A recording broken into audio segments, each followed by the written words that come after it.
Buboy Patarga from Road News. Sir Buboy. Yeah.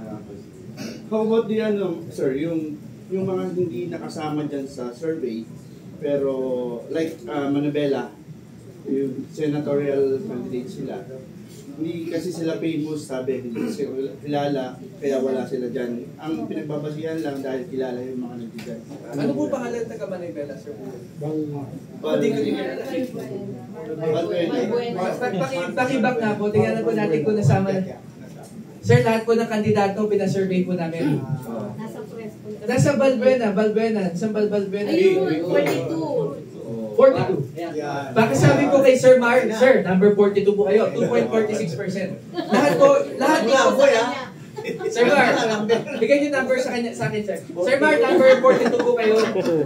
Nandiyan po siya. So lahat po nandito. Pero ito po yung insight na sinasabi ko kanina. 12 po ang kandidato. 9.25% ng mga botante, 9.25% ang average ng botante na kandidato. So they're giving out again 3 candidates on the table. Just to add in also, Sir Bien, sa sinabi ko kanina, 9.25 ang average. So merong 3 kandidato, Sir Bien, sa PTP4 na hindi pinipili. Kasi 9 lang pinili nila eh. So sino yung 3 na yun? That's an opportunity for Amy Marcos, Camille Villar, Tolentino, para po tumaas pa po sila. Pero ito, Sir Buboy, personally, sorry kay Sir Mark, hindi ko po siya kilala. Pero nandito po siya. Malamang po ang masa, hindi din siya kilala. This proves a point po na fill in the blanks na lang. Pag napili ko na si Manny Pacquiao, 2 Tulfo, Bong Revilla, goods na ako. Piliin ko na yung iba. Ganun na lang po ang mentality ng mga voters. And it translates here.